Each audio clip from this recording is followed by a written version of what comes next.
राजस्थान के मुख्यमंत्री ने प्रथम पत्रकार वार्ता में बताई अपनी प्राथमिकताएं। जयपुर की प्रमुख खबर।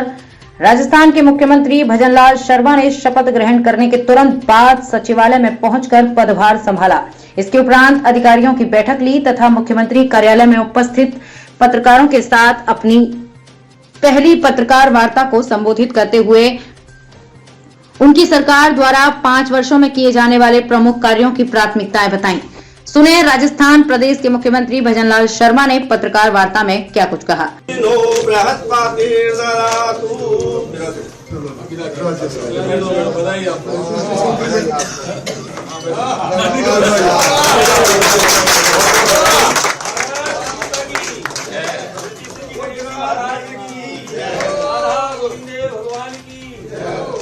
भगवान की श्री हनुमान जी महाराज की जय हो।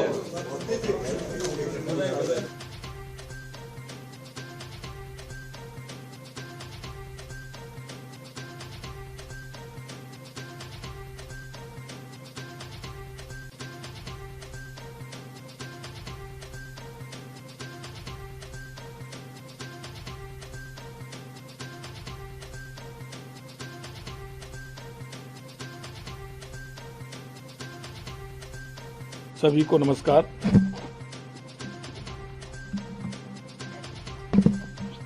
सबसे पहले तो मैं आपके माध्यम से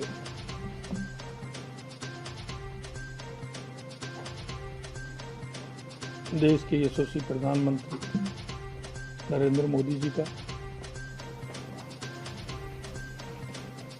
राष्ट्रीय अध्यक्ष सम्मानीय जेपी नड्डा जी का, हमारे यशस्वी गृह मंत्री सम्मानीय अमित शाह जी का, हमारे रक्षा मंत्री सम्मानीय राजनाथ सिंह जी का, हमारे केंद्रीय सड़क परिवहन मंत्री सम्मानीय नितिन गडकरी जी का, सभी हमारे राजस्थान के हमारे तीनों केंद्रीय मंत्री माननीय गजेंद्र सिंह जी, अर्जुन मेघवाल जी, कैलाश जी, हमारी प्रदेश की पूर्व मुख्यमंत्री राष्ट्रीय उपाध्यक्ष वसुंधरा जी, प्रदेश अध्यक्ष सीपी जोशी जी और प्रदेशों से आए सभी मुख्यमंत्री, उप मुख्यमंत्री जी जो हमारे इस शपथ ग्रहण समारोह में आए, सभी हमारे आगंतुकों को मैं बहुत बहुत धन्यवाद देता हूँ।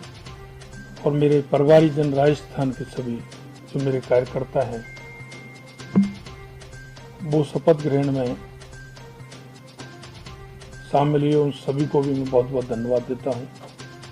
और आप सभी को भी मैं बहुत बहुत धन्यवाद देना चाहता हूं कि आपने भी बहुत बड़ा सहयोग करके राजस्थान के एक एक जन जन के कार्यकर्ता और जनता, उन सभी का मैं आभार व्यक्त करता हूं कि इतनी बड़ी संख्या में वो सभी पधारे। उसके लिए मैं उनका भी बहुत बहुत धन्यवाद करता हूं। मित्रों, भारतीय जनता पार्टी राजस्थान ने चुनाव लड़ा। माननीय देश के यशस्वी प्रधानमंत्री नरेंद्र मोदी जी जो गारंटी हमारा घोषणा पत्र है, उस घोषणा पत्र को भी हम पूरी तरह से पालना करते हुए आगे काम करेंगे। मैं उन विषयों को भी धीरे धीरे हम लेना चाहेंगे जिनसे राजस्थान की जनता त्रस्त थी। हम उन विषयों को भी लेना चाहेंगे जिन विषयों को लेकर के देश के यशस्वी प्रधानमंत्री नरेंद्र मोदी जी हमारे पंडित दीनदयाल उपाध्याय जी की अंत्योदय की योजना को लेकर के उस अंतिम व्यक्ति के पायदान के लिए, उस अंतिम व्यक्ति का सहारा बनने के लिए, उस अंतिम व्यक्ति की अभिभूति के लिए देश की यशस्वी प्रधानमंत्री नरेंद्र मोदी जी जो काम कर रहे हैं, उन विषयों को भी हम लेना चाहते हैं। मैं आपके माध्यम से मैं बताना चाहता हूं कि महिलाओं के लिए हमारी यशस्वी प्रधानमंत्री जी ने जिस तरह का काम किया है पूरे देश के अंदर, हमने राजस्थान में महिला और बाल का अत्याचार देखा है। हमारी ये सरकार किसी भी कीमत पर महिला और बाल का अत्याचार सहन नहीं करेगी। महिला सुरक्षा, भ्रष्टाचार हमारी प्रमुख रूप से प्राथमिकताएं रहेगी। कानून व्यवस्था हमारा प्रमुख विषय रहेगा। महिला सुरक्षा, भ्रष्टाचार उन्मूलन हमारी सरकार की मुख्य प्राथमिकताएं होंगी। देश के यशस्वी प्रधानमंत्री श्री नरेंद्र मोदी के नेतृत्व में मार्गदर्शन में चलते हुए प्रदेश की डबल इंजन की सरकार किसान, गरीब, महिलाओं, युवाओं को ध्यान में रखते हुए मजबूत फैसले लेंगे। महिलाओं के विरुद्ध अपराध पर किया जाएगा पूर्ण नियंत्रण, जिम्मेदारी भी दी जाएगी। महिलाओं के विरुद्ध अपराधों के समूल उन्मूलन के लिए हमारी सरकार कृत संकल्पित है। असामाजिक एवं आपराधिक तत्वों को चिन्हित कर उन पर भी कठोर कार्रवाई की जाएगी। प्रदेश की जनता को मिलेगी भ्रष्टाचार से मुक्ति। सरकार भ्रष्टाचार के विरुद्ध जीरो टॉलरेंस की नीति पर चलते हुए कार्य करेगी। लंबित प्रकरण को तुरंत निस्तारण होगा। विभिन्न कार्यालयों में आने वाले प्रत्येक व्यक्ति की समस्या का संवेदनशीलता से एवं सम्मान के साथ समाधान किया जाएगा।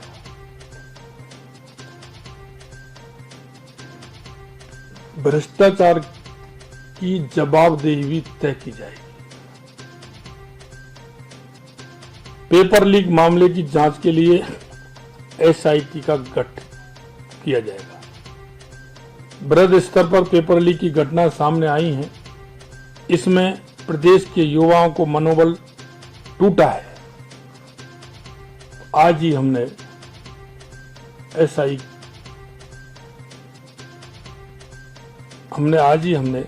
एसआईटी का गठन की प्रक्रिया प्रारंभ की और आज मैं कहना चाहता हूं कि एसआईटी का गठन होगा।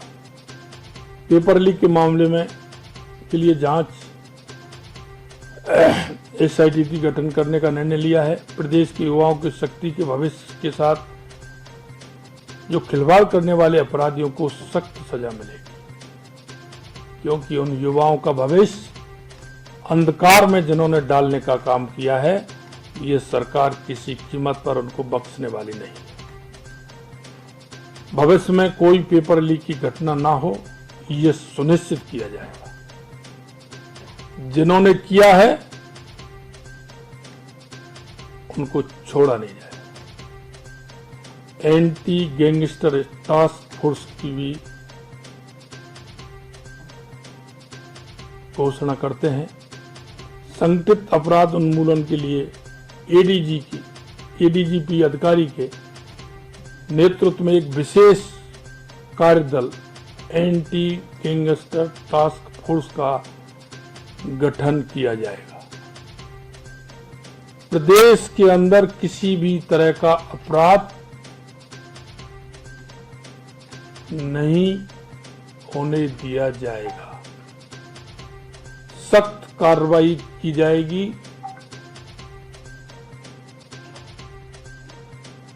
और किसी भी तरह का अपराध होगा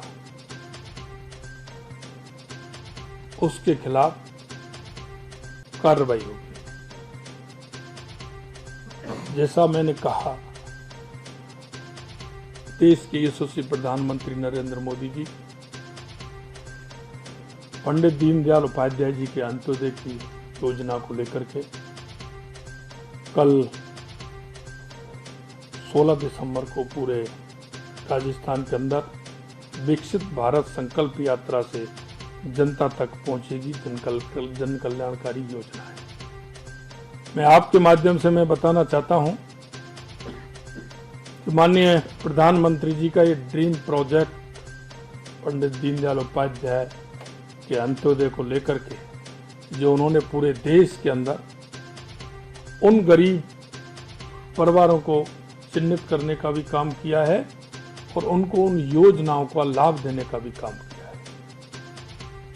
हम चाहते हैं कि कोई भी पात्र व्यक्ति इस योजनाओं से वंचित ना रहे।